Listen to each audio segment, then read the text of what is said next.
Do you know who I am? If you've lived long enough in India, you would have heard someone say this in anger to a fellow citizen, finger wagging, letting the other, meeker person know what power she wields. If you haven't, you know nothing about India.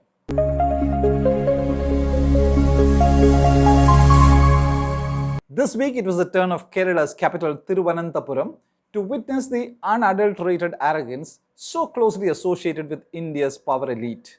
The city's young mayor Arya Rajendran and her MLA husband Sachin Dev were so enraged by the driver of a government-owned bus service, KSRTC, that they overtook the bus from the left, parked their car across the bus, and confronted the driver in the heart of the city.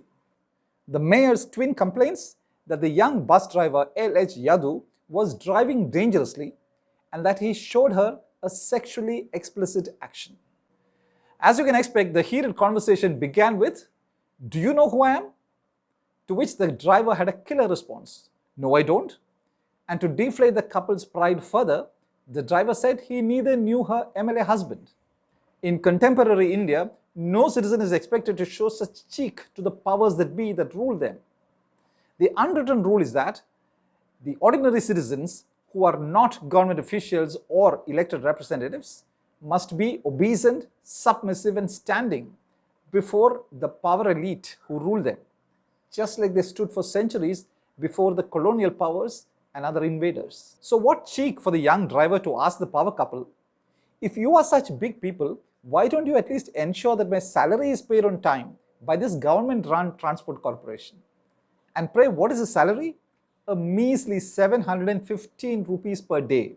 You heard that right, 715 rupees per day, working long hours on a temporary basis. Actually, what Yadu revealed about his job status is what Reuters reported last week. Unemployment, biggest worry in India, world's fastest growing economy. But how dare Yadu speak up to a mayor and an MLA? Doesn't he know the difference in India between the rulers and the ruled? When the VVIPs come, normal life cannot go on as usual for the ordinary citizens. Last month, when Prime Minister Narendra Modi visited Kerala on campaign, normal life went for a toss, as usual. And a young man, Manoj Unni, died when a rope tied for the PM's security got entangled on his neck and he was thrown off his two-wheeler. Fact of the matter, the young man did not know that ordinary folks like him should be cautious when a VVIP is in town.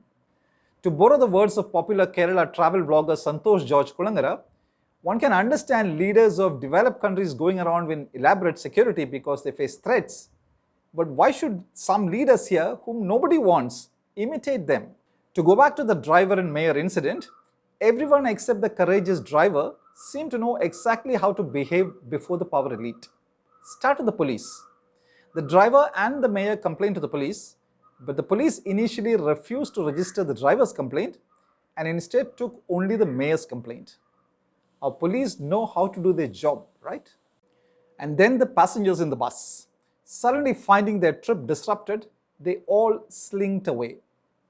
True representatives of the submissive Indian public, they knew exactly how to behave when powerful people get angry. One of the passengers, reportedly, was even forced to delete the video he had taken of the incident. And what would have happened to the driver? If you live in India, you would easily guess. He was taken away by police and later suspended from work. What sort of gift to give a worker on the eve of May Day? One commentator put a telling remark on May Day on social media: Mayor Day. Social media was full of angry comments. Some of them went like this: "Which law says these people can stop a bus during service? Road rage or roguish behaviour? Symptoms of power, pelf and privilege. Abroad, there is privileged upper class. In India, we have upper class and upper caste. Ugly precedent by elected representatives. Goat life at home for Indian workers. Emperors, kings, queens and the colonial powers oppressed Indians for centuries. Now Indian citizens face high-handed oppressive behavior from their own. Well before a uniform civil code, what India needs is uniform civil behavior, with no distinction between those in power and ordinary citizens." This edition of Geometric View salutes two Keralites who went to great lengths to cast their votes. Chorangat Bashir and Salman Yusuf paid for 3 flights, caught 2, and spent about 100,000 rupees to travel from Doha, Qatar to Kerala to cast their votes. They were booked on a Doha-Bangalore flight initially but missed the flight. They then bought tickets on a Doha-Kochi flight, but on landing they realized they would be late if they travelled by road to Kannur. So they caught a Kochi-Kannur flight and reached the polling station just in time. People like Bashir and Yusuf are the pillars of India's democracy. And they didn't ask anyone, "Do you know who I am?" or "who we are?"